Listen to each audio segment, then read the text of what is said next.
पढ़ाई लिखाई का जो अहमियत है तुम लोग को जो पता है ही नहीं, उसका क्या नुकसान है मालूम। जिस तरीके से एक ठो खाना, सबको मालूम है ना, खाना खाना सबको मालूम है ना, खाना सो के उठना खाना है, फिर सोने से पहले भी खाना है, सबको मालूम है। लेकिन पढ़ाई के बारे में मालूम है नहीं किसी को। पढ़ाई भी एक ठो खाना है। पढ़ाई वो भी एक ठो खाना है। अगर अपने ज़िंदगी में ये अगर तय कर लो पढ़ाई भी हमारे लिए खाना है, रोज़ के खाना है, तो रोज़ के पढ़ने में दिल लगेगा।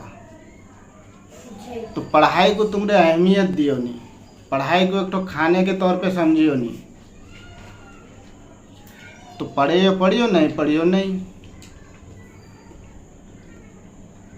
जिस तरीके से खाना नहीं खाने से आदमी कितना दिन भूखा रह जाएगा, 1 दिन 2 दिन 3 दिन 4 दिन, हाईएस्ट 5 दिन कोई कोई रह जाएगा। उसके बाद घूम फिर के उसको खाना ही खाना है, नहीं खाएगा तो भूखा मर जाएगा। तो पढ़ाई भी ऐसा चीज़ है, अगर तुम्हारे अंदर पढ़ाई नहीं रहेगा तो ज़िंदगी में कभी तरक्की कर सकोगे नहीं। हर फील्ड में तुमरे कमज़ोर रहोगे, क्योंकि पढ़ाई वाला जो खाना है वो तुमरे खायो नहीं। जिंदे रहोगे लेकिन एक मुर्दार की तरह जिंदे रहोगे, जिंदे की तरह रहोगे नहीं, घूमते फिरते लाश बन जाओगे। जो आएगा वो एक जूता मार के चले जाएगा। पढ़ाई वो खाना है जो उसको खा लीस, उसका ज़िंदगी कामयाब हो गया। और जो नहीं खाइस वो चलता फिरता लाश है, उसका कोई अहमियत है नहीं। कोई भी मारेगा, कोई भी गाली देगा। पढ़े लिखे को कभी मार खाते हुए देखियो ना, गाली सुनते हुए देखियो ना। गाली मार कौन खावे? मूर्खे खावे। जो पढ़ा लिखा नहीं रहा वो गाली खावे, मार खावे, क्योंकि वो जिंदगी में पढ़ाई की वो अहमियत दिस नहीं। सुबह उठी गाय बकरी की तरह खाना खाई, फिर रात को सोने टाइम में फिर गाय बकरी की तरह खाना खाई, सो गई।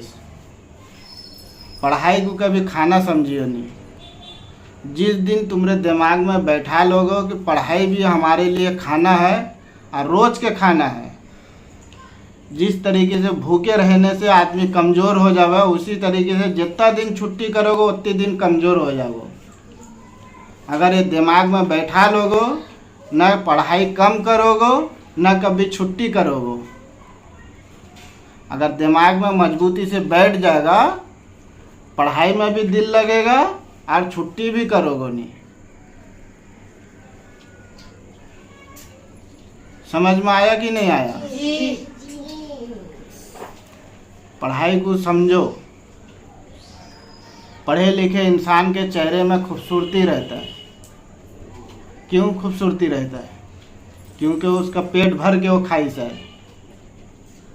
पढ़ाई का जो खाना है वो पेट भर के खा ली, इसके लिए उसके चेहरे में खूबसूरती रहता है। जिस तरीके से खाना खाने वाला आदमी का पेट भरा हुआ रहेगा तो चेहरा खूबसूरत रहेगा, भूखा रहेगा तो उसका चेहरा कमज़ोर हो जाएगा, चेहरा झुंझला जाएगा। उसी तरीके से भूखा रहने वाला भी, पढ़ाई का जो भूखा रहेगा वो मुरझा हुआ रहेगा, कहीं पर खड़े होकर अच्छे से बात कर सकेगा नहीं, शर्म लगिया उसको। कहीं पर वो बैठ के 10 आदमी के सामने राय मशवरा दे सकिया नहीं, शर्म लगिया। काय लग शर्म लगिया? पढ़ा लिखा ही नहीं, जाहिल जपाट। जो पढ़ा लिखा रहेगा सीना तान के बोलेगा, ये सही है, ये गलत है, ये ठीक है, ये भूल है। खाना खाने वाला इंसान को उसके साथ ही लड़ सकोगे नहीं। भूखा रहने वाला इंसान खाने वाले के साथ ही लड़ सकिया नहीं। भूखा रहने वाला कमज़ोर, खाना खाने वाला ताकतवर। उसी तरह मूर्खे होती ना कमज़ोर, पढ़े लिखे होती ना ताकतवर। समझ में आया कि नहीं? जी। तो कल से दिमाग में बैठा लो, पढ़ाई एक खाना है, हमको खाना है, रोज के खाना है, कभी बंद नहीं करना है। बंद करने से कमज़ोर हो जाओगे। समझ में आया? जी। जो इसको बैठा लिया वो कामयाब हो जाएगा, जो नहीं बैठाएगा वो ज़िंदगी भर उसी बर्बाद रहेगा। ये बात मेरा हमेशा याद रखना, गंठी बांध के। आज नहीं तो कल याद करो। जो कामयाब हो जाएगा वो भी याद रखेगा, जो नाकाम होगा कहीं जूता खाएगा तब याद आएगा ये बात।